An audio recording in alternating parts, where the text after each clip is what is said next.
कुंभ में हादसों का इतिहास, आखिर कब कब हुए बड़े हादसे।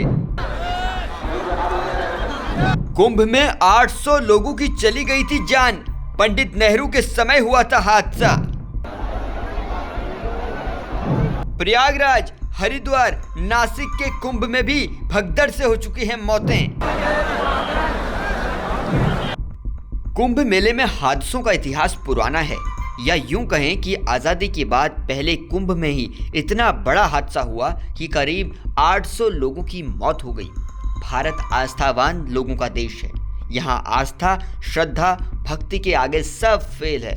इसलिए कुंभ के कई ऐसे हादसे सिर्फ भीड़ के जमावड़े की वजह से होते हैं, तो कभी प्रशासन की नाकामी भी देखी गई है।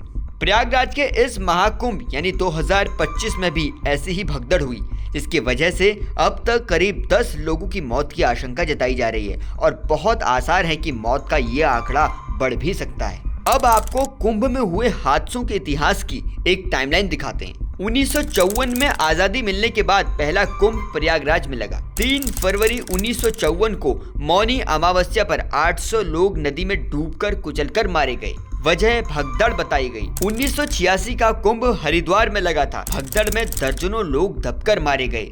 14 अप्रैल को मेले में यूपी के तत्कालीन सीएम बहादुर सिंह समेत कई सांसद पहुंचे थे। इसी वजह से आम लोगों को तट तक पहुंचने से रोका गया। भीड़ बेकाबू हो गई और भगदड़ में 200 लोगों की जान चली गई। 2003 में नासिक कुंभ में फिर हादसा हुआ। नासिक में मेले के दौरान भगदड़ मच गई।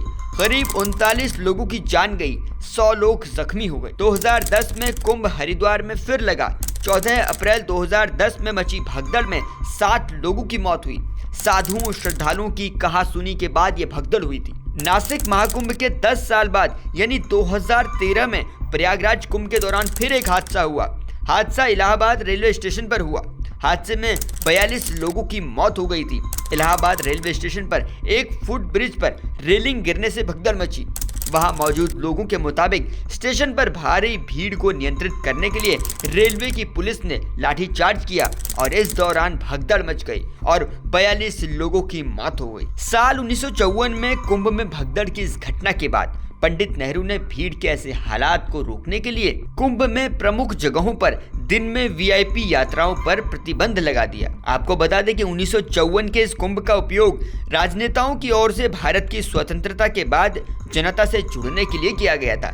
इस स्वतंत्रता के बाद पहला कुंभ मेला था। इस आयोजन के दौरान कई प्रमुख राजनेताओं ने शहर का दौरा किया। भीड़ नियंत्रण उपायों की विफलता और बड़ी संख्या में राजनेताओं की उपस्थिति ने इस भगदड़ को अंजाम देने का। इस आयोजन के दौरान कई प्रमुख राजनेताओं ने शहर का दौरा किया। तब देखा गया कि भीड़ नियंत्रण करने के उपाय जो है वो प्रशासन भीड़ को नियंत्रण करने में विफल रहा और इसकी वजह से भगदड़ मची और कई लोगों को अपनी जान तक गंवानी पड़ गई। महाकुंभ 2025 में 28 जनवरी की देर रात को फिर से भगदड़ की घटना में मौत का आंकड़ा 27 से ज्यादा पहुंच सकता है। हालांकि रिपोर्ट लिखने तक और हादसे के 12 घंटे बीत जाने के बाद भी सरकार की तरफ से मौत पर कोई आंकड़ा जारी नहीं किया गया और इतिहास में कुंभ के इन हादसों में महाकुंभ 2025 का नाम भी जुड़ गया है। इन सभी हादसों की टाइमलाइन को अगर गौर किया जाए तो एक बात कुंभ के हादसों में एक नजर आती है, जैसे वीवीआईपी एंट्री और कुंभ का राजनीतिकरण करना।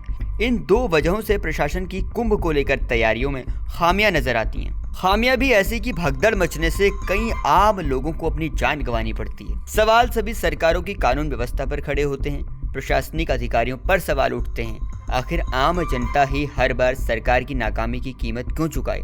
इस पर आपका क्या कहना है? कमेंट बॉक्स में लिखकर बताइएगा और देश और दुनिया की खबरें आसान भाषा में जानने के लिए जुड़े रहिए जनसत्ता के साथ।